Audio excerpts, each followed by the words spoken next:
Good morning friends. तो आप सब ठंडी में मस्त होंगे, तो रजाई में से निकल ही गए होंगे। मैं भी धूप ले रही हूँ सुबह सुबह का।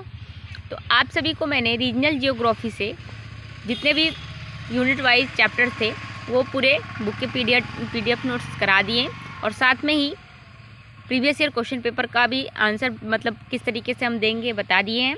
तो आप सबके लिए इम्पॉर्टेंट टॉपिक क्या क्या है, आप सभी कमेंट बॉक्स में कमेंट करिए कि आपको किस चीज़ में ज़्यादा प्रॉब्लम हो रही है, तो उसे मैं बता सकती हूँ। और साथ में ही आप सबको मैं एक शॉर्ट वीडियो में बता रही हूँ इस वीडियो में कि इम्पॉर्टेंट टॉपिक क्या है रीजनल जियोग्राफी में। तो रीजनल जियोग्राफी में आप सभी के लिए सबसे इम्पॉर्टेंट टॉपिक है कि रीजन्स क्या है। रीजन्स मतलब प्रदेश क्या है। फिर उसके बाद प्रादेशिक नियोजन क्या है, तो किस तरीके से प्रादेशिक नियोजन हुआ। फिर भारत में प्रादेशिक नियोजन कैसे हुआ है। विकास क्या है, विकास के माध्यम से अल्प विकास क्या हुआ है। सतत विकास किस लिए आवश्यक है, सतत विकास के घटक क्या हैं। फिर उसके बाद जो यह प्रादेशिक नियोजन के मॉडल्स और सिद्धांत बताए गए हैं, उनके द्वारा जो दिए गए सिद्धांत है हर्समैन, फ्रीडमैन और विकास ध्रुव मॉडल जो पोरेक्स के द्वारा दिया गया है, तो मिडल के अनुसार जो चीज़ें बताई गई हैं यह बहुत ही ज़रूरी है।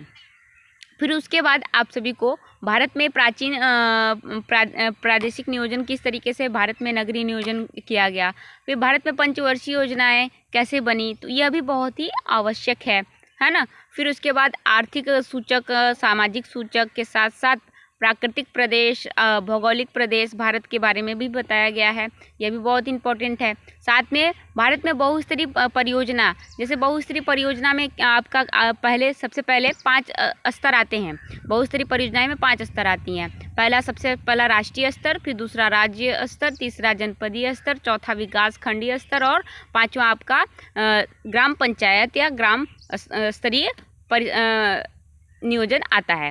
तो इस तरीके से हमने पूरे बुक के नोट्स को देखा, तो आप सभी को इसमें बहुत सी चीज़ें आपको मिली, और मैंने इम्पॉर्टेंट टॉपिक्स जो है वो भी बता दिए हैं।